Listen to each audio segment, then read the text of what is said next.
Hello students, আজকে তোমাদের জন্য এবিটিএ মাধ্যমিক টেস্ট পেপার্স 2026-এর ম্যাথমেটিক্সের 193 পাতার সমস্ত 1 নম্বর এবং 2 নম্বরের প্রশ্নের উত্তর করে দেবো। অর্থাৎ তোমরা এখান থেকে 1-এর দাগ থেকে 4-এর দাগের কমপ্লিট অ্যান্সার পাবে এবং আলোচনা সহ। চলো দেরি না করে ভিডিওটা স্টার্ট করব। প্রথমে দেখো 1-এর যে কোশ্চেনটা দিয়ে আছে, 6টা এমসিকিউ প্রশ্নের উত্তর করতে হবে। 300 টাকার 5 বছরের সরল সুদ 165 টাকা হলে সুদের হার কত হবে? দেখো এখানে পি এর মান 300, টি এর মান 5 বছর, আই হচ্ছে 165 টাকা। আমরা জানি আর সমান আই গুণিত 100/পিটি। আই এর মানটা বসালাম, পি এর মানটা বসালাম, টি এর মানটা বসালাম, কাটাকুটি করে কত আসছে 11, অর্থাৎ আর হচ্ছে 11%। 2-এর question, A X square plus B X plus C সমান 0 সমীকরণে একটি বীজ শূন্য হওয়ার শর্ত হলো শূন্য কখন হবে? যদি একটি বীজ শূন্য হয় অবশ্যই সিকে শূন্য হতে হবে, তাহলে এখানে সি এর উত্তরটা সঠিক আছে। 3-এরটা, এবিসি ত্রিভুজের পরিকেন্দ্র ও হলে কোন ওবিসি প্লাস কোন বিএসি এর মান অবশ্যই 90 ডিগ্রি হবে, অর্থাৎ বি এর উত্তরটা সঠিক হবে। দেখো sec square theta plus cosec square থিটার ক্ষুদ্রতম মান কত হবে দেখে নেব। দেখো sec square theta plus cosec square theta দিয়েছে। সেক স্কোয়ার থিটা মানে কত? 1 প্লাস ট্যান স্কোয়ার থিটা, আর cosec square theta 1 plus cot square theta. তাহলে 2 plus tan square theta plus cot square theta পেয়ে গেলাম। এখন tan square theta plus cot square theta greater than equal to 2 হবে, তাহলে এই 2টাকে এখানে বসিয়ে দিলাম, তাহলে 2 2 4 পেয়ে গেলাম, অর্থাৎ ক্ষুদ্রতম মান 4 আসছে। এরপর দেখে নেব দুটি গোলকের বক্রতলের ক্ষেত্রফলের অনুপাত 1:4 হলে তাদের আয়তন অনুপাত কোনটা হবে? দেখো অঙ্কটা ছোটোভাবে করছি, খেয়াল করবে বক্রতলের ক্ষেত্রফল তো, তাহলে এখানে আর স্কোয়ার থাকছে, সেটাকেই 1 স্কোয়ার আর 2 স্কোয়ার লিখেছি। তাহলে এখানে আর এর অনুপাতটা কত? ব্যাসার্ধের অনুপাত হচ্ছে 1:2 এলো। এবার আয়তন তাহলে কত হবে? কিউব আকারে আসবে, মানে ব্যাসার্ধের কিউব মানে কত? 1 কিউব আর 2 এর কিউব, তাহলে উত্তর আসছে 1:8। এরপর দেখো এই তথ্যে 17 না থাকলে মধ্যমা কত বৃদ্ধি পাবে? দেখো দুটো প্রসেসে অঙ্কটা করা যায়। প্রথমত যদি আমি একদম ঠিকঠাক মান ধরে করি, তাহলে এখানে এন হচ্ছে 7টা পদ আছে, তাহলে মধ্যমা কত হবে? যেহেতু বিজোড়, তাহলে 7 প্লাস 1/2 হবে, অর্থাৎ চতুর্থতম পদ। তাহলে চতুর্থতম পদে কী আছে? 13 আছে। আবার যদি 17টা না লিখি, তাহলে এনের মান আসছে 6, তাহলে মধ্যমা কত হবে? হাফ, সেকেন্ড ব্র্যাকেটের মধ্যে n/2 প্লাস n/2 প্লাস 1তম পদ আসবে, অর্থাৎ হাফ 6/2 প্লাস 6/2 প্লাস 1তম পদ, যেখানে হাফ 3 এবং 3 প্লাস 3তম মান প্লাস চতুর্থ পদ মানে তৃতীয় পদ যুক্ত চতুর্থ পদের গড় হবে। তাহলে সেখানে কত আসছে? তৃতীয় পদে কি আছে? 11, চতুর্থ পদে 13। তাহলে 11 আর 13কে যোগ করে 2তে ভাগ করছি, 12 আসছে। তাহলে বৃদ্ধি কত আসছে? 12 - 13 মানে -1। এটাকে এত কঠিনভাবে করবো না, সহজভাবে কীভাবে করব? দেখো প্রথমে লিখলাম 7টা পদ, মাঝে কে আছে? 13, তাহলে মধ্যমা 13 বেরিয়ে গেল। এবার 17কে তুলে দিয়ে মাঝে কে থাকছে? মাঝে থাকছে 11 আর 13, এদের গড় করে নাও, 24/2 মানে 12 আসছে। তাহলে বৃদ্ধি কত? 12 - 13 মানে -1। এরপর শূন্যস্থান পূরণ দিয়েছে, বার্ষিক 10% সুদের হারে 10,000 টাকার দ্বিতীয় বছরের চক্রবৃদ্ধি সুদ কত টাকা দেখে নেব। প্রথমে সমূল চক্রবৃদ্ধি 2 বছরের বের করছি, P into 1 plus r/100 whole's n আসবে, অর্থাৎ 10,000 ইন্টু 1 প্লাস 10/100 হোল স্কোয়ার করলাম, 0 0 কাটলে ভেতরটা 11/10 আসছে। তাহলে সেখানে 10,000 গুণিত 11/10কে দুবার লিখলাম, দুটো শূন্য কাটিয়ে দিলাম, পেয়ে গেলাম কত? 12,100 টাকা। এখন 12,100 টাকা থেকে 2 বছরের চক্রবৃদ্ধি সুদটা কত আসবে দেখে নেব। 12,100 থেকে 10,000 বাদ দিলে 2100 টাকা হচ্ছে 2 বছরের চক্রবৃদ্ধি সুদ। আমাকে দ্বিতীয় বছরের চক্রবৃদ্ধি চেয়েছে, তাহলে প্রথম বছরের সরল সুদটা বের করব। প্রথম বছরের সুদ আসলটা প্রথমে সুদটা বের করলাম পিআরটি দিয়ে 1000 টাকা, তাহলে 2 বছরের সুদ কত আসছে দেখো, 2100 টাকা থেকে আমি 1000 টাকা বাদ দিলে 1100 টাকা হচ্ছে দ্বিতীয় বছরের সুদটা এসে যাবে। এরপর দেখো এখানে একটা ভেদের অঙ্ক দিয়েছে, এক্স ভ্যারিজেস কত হবে সেটা চেয়েছে। প্রথমে এক্স ভ্যারিজেস ওয়াইজেড দিয়ে আছে, এখানে k1 ধরে নিলাম, এখানে k2 ধরে নিলাম, এখানে k3 ধরলাম। এখন জেডের মানটাকে আর ওয়াইয়ের মানটাকে ডাইরেক্ট এই জায়গায় বসাবো, তাহলে এক্স সমান কত? k1 ইন্টু ওয়াইয়ের মানটা বসালাম ইন্টু জেডের মানটা বসিয়েছি, তাহলে পেয়ে গেলাম এক্স সমান k1 k2 k3 B cube অর্থাৎ এক্স ভ্যারিজেস ভি কিউব পেয়ে গেলাম। এরপর দেখে নেব বৃত্তের কোনো ব্যাসের প্রান্তবিন্দুতে অঙ্কিত স্পর্শক দুটি পরস্পর কী হবে, পরস্পর সমান্তরাল হবে। তাহলে শূন্যস্থানে তোমরা সমান্তরাল কথাটা লিখে দাও। এরপর দেখো 22 ডিগ্রি 30 মিনিটের কোণটির বৃত্তীয় মান হচ্ছে পাই বাই কে হলে কে এর মান চেয়েছে।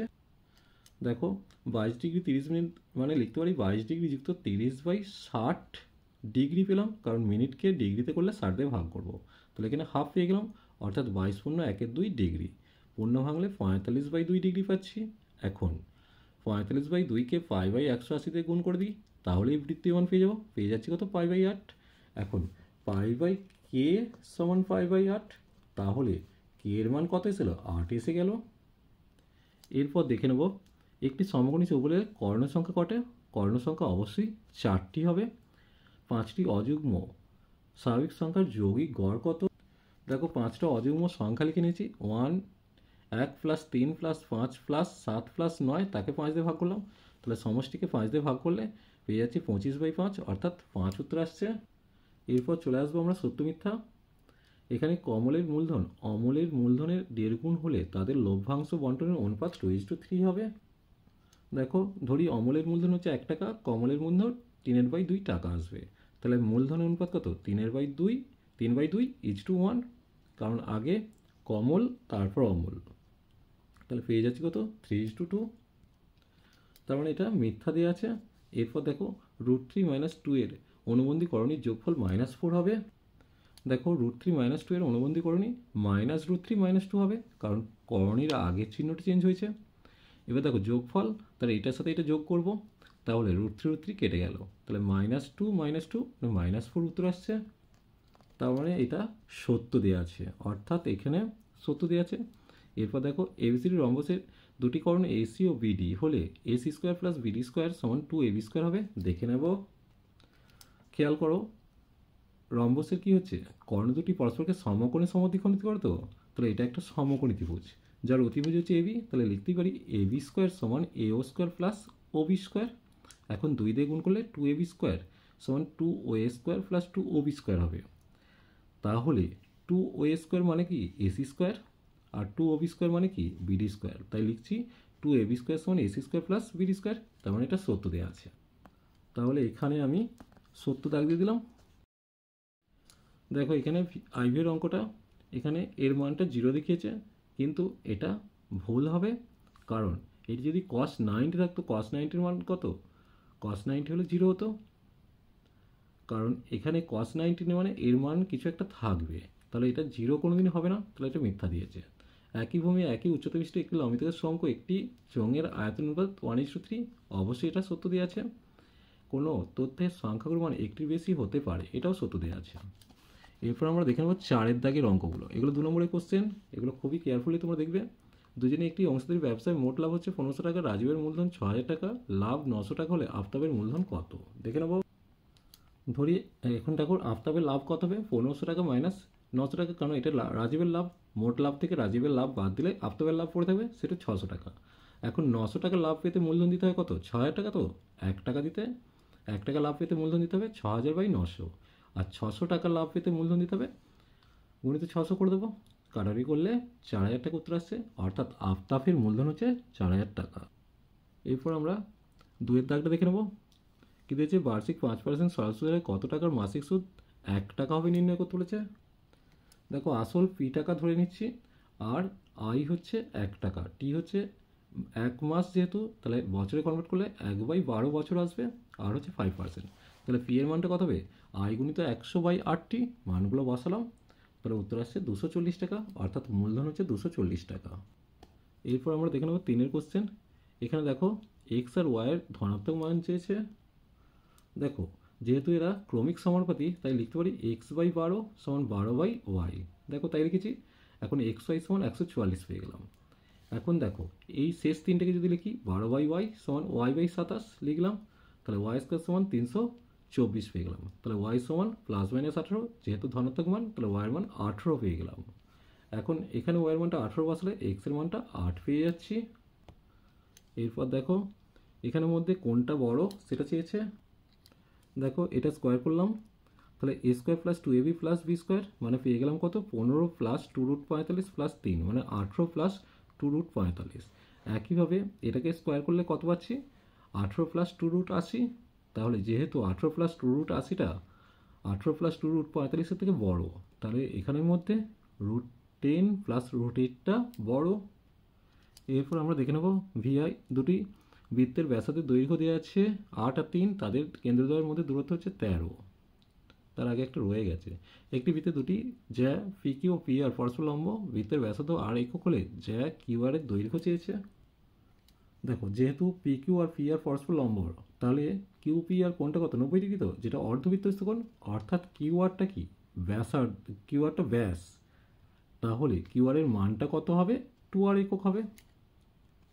এরপর আমরা দেখে নেব তার পরের অঙ্কটা 8 সেমি আর 3 সেমিটা। দেখো এখানে এবিটা হচ্ছে সাধারণ স্পর্শক ধরে নিচ্ছি।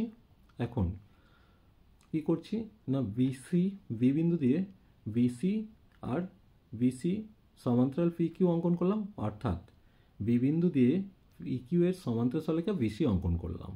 এখন দেখো এখানে বিসিপি কিউ এই বাহুটার সঙ্গে সমান্তরাল, এই বাহুটার সঙ্গে সমান্তরাল, তাহলে একটা সামুদ্রিক বিপরীত বাহুগুলো কী হচ্ছে সমান হচ্ছে। তাই বলবো বিপি এখানে পি থেকে নামটা লিখেছি, বিপি থেকে নাম লিখিনি, পি সি বি কিউ এই সামুদ্রিকের কি লিখতে পারি, এই সামুদ্রিকের এখানে সামুদ্রিকে কী দেওয়া আছে, এক মিনিট কাঁপছে লাইটটা, একটু ঠিক করে নিই। তাহলে এখানে পি সি বি কিউ সামুদ্রিকের খেয়াল করো পি কিউ এখানে পিসি সমান বি কিউ সমান 3 সেমি আর পি কিউ সমান হচ্ছে বিসি সমান 13 সেমি। পড়ে থাকছে কোনটা এসিটা, তাহলে এসির দৈর্ঘ্য কত 8 থেকে 3 বাদ দিলে 5 সেমি পড়ে থাকছে। এই মানগুলো ক্যালকুলেশনে লিখে নিলাম, এগুলো লিখে নিয়েছি। এবার আমার দরকার কোনটা, এটা একটা সমকোণী ত্রিভুজ, কী নাম এবিসি, একটা সমকোণী ত্রিভুজের এবি বাহুর দৈর্ঘ্য চাইছি। তাহলে এবি সমান কত হবে √13 স্কোয়ার মাইনাস 5 স্কোয়ার, তাহলে পেয়ে যাচ্ছি কত 12 সেমি। খুব ইম্পর্টেন্ট অঙ্ক এটা। এরপর চলে যাব একটি বৃত্তস্থ চতুর্ভুজে 3টে কোণ দেওয়া আছে ক্রমিক, চতুর্থ কোণের মান চেয়েছে। ধরি 3টি কোণ যথাক্রমে এক্স 2x আর 3x, তাহলে বৃত্তস্থ চতুর্ভুজের বিপরীত কোণগুলি পরস্পর সম্পর্ক, তাহলে এক্সের সঙ্গে 3x যেহেতু বিপরীত আছে তাই এদের সমষ্টি 180 ডিগ্রি লিখেছি। তাহলে 4x এর মান 180 ডিগ্রি, x এর মান 45 ডিগ্রি। এখন দ্বিতীয় কোণটা তাহলে কত 2x, তো তাহলে 2 × 45 মানে কত 90 ডিগ্রি পেয়ে যাচ্ছে। তাহলে চতুর্থ কোণটা কত আসবে 180 ডিগ্রি থেকে 90 ডিগ্রি বাদ দিলে 90 ডিগ্রি। তাহলে দ্বিতীয় এবং চতুর্থ কোণ অনুপাত কত 90 ডিগ্রি ইজ টু 90 ডিগ্রি, অর্থাৎ 1:1 উত্তর আসছে।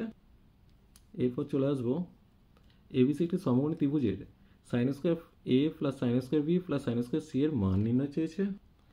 দেখুন এখানে একটা সমকোণী ত্রিভুজ এঁকেছি, বি কোণটাকে সমকোণ ধরেছি। তাহলে sine square A plus sine square B plus sine square C সমান sine square A plus sine square B মানে কত 90 ডিগ্রি, সাইন স্কোয়ার 90 ডিগ্রি, আর সাইন স্কোয়ার সিটাকে লিখতেই পারি 90 ডিগ্রি মাইনাস এ, অর্থাৎ 90 ডিগ্রি মাইনাস এ করেছি। তাহলে সাইন স্কোয়ার এ +1 প্লাস কত হচ্ছে কস স্কোয়ার এ, তাহলে sine square A plus cos square এ মানে কত 1, তো তাহলে 1 + 1 মানে 2 উত্তর আসছে। তারপর আমরা দেখো সাইন 10 থিটা সমান কস 8 থিটা হলে 10 থিটা যেখানে সূক্ষ্মকোণ দেওয়া আছে tan 9 থিটার মান চেয়েছে। তাহলে সাইন 10 থিটা সমান কস 8 থিটা, তাহলে সাইনটাকে যদি আমি কসে নিয়ে যাই পুরো কোণে, তাহলে কস 90 ডিগ্রি মাইনাস 10 থিটা সমান কস 8 থিটা। এখন কস উঠে গেল, তাহলে 90 ডিগ্রি মাইনাস 10 থিটা সমান 8 থিটা, তাহলে -18 থিটা সমান হচ্ছে -90 ডিগ্রি।